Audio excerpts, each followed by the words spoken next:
क्या बनाता है, थीटा कोण। तब अगर मैं इस पोजीशन वेक्टर का प्रोजेक्शन देखूं, ध्यान से देखना, अगर मुझे इस पोजीशन वेक्टर का प्रोजेक्शन देखना है तो एक प्रोजेक्शन इधर, दूसरा नीचे, तब इसका जो प्रोजेक्शन होगा वो क्या होगा, ये, और दूसरा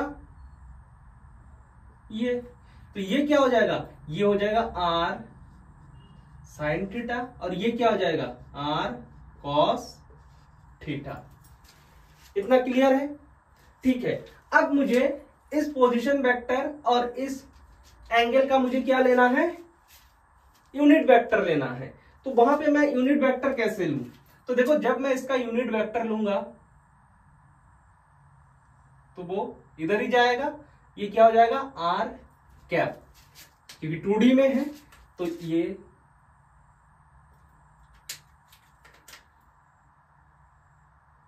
इसके लिए एक्सेस और ये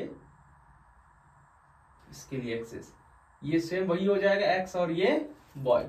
तब ये इससे थीटा कोण बना रहा है, किससे, इससे थीटा कोण बना रहा है, तो ये क्या हो जाएगा, ये हो जाएगा कॉस थीटा और ये क्या हो जाएगा, साइन थीटा।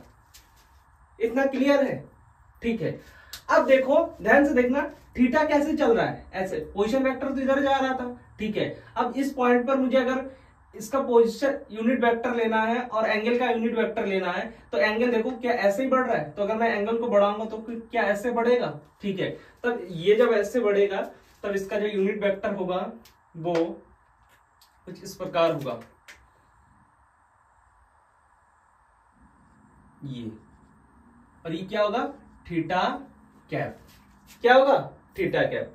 तब देखो इन दोनों में, ध्यान से देखना, इन दोनों में क्या ये 90 डिग्री का है, हाँ बिल्कुल है, ये एक दूसरे के, मैंने पहले कह दिया था, ये एक दूसरे के क्या है, परपेंडिकुलर है, क्या है, परपेंडिकुलर है। तब अगर मुझे यहां पे थीटा निकालना है, ध्यान से देखना, अगर मुझे यहां पर थीटा निकालना है तो ये क्या हो जाएगा, ये वाला, तो 90 माइनस थीटा, बस ये क्या है, साइन है, तो साइन 90 माइनस थीटा क्या हो जाएगा, कॉस थीटा, ठीक है। अब इसके लिए मुझे अगर ये वाला एंगल निकालना है, ये थीटा निकालना है, तो ये थीटा निकालोगे तो कैसे, ये 90 माइनस थीटा, और ये किस में, कॉस में, तो कॉस 90 माइनस थीटा क्या हो जाएगा, साइन थीटा। और ये कौन सी डायरेक्शन है, देखो इस पॉइंट से अगर देखेंगे तो इधर तो आई कैप है, बट उसके अगर मैं लेफ्ट साइड में आऊंगा तो वो क्या हो जाएगा, माइनस आई कैप, क्या हो जाएगा, माइनस आई कैप।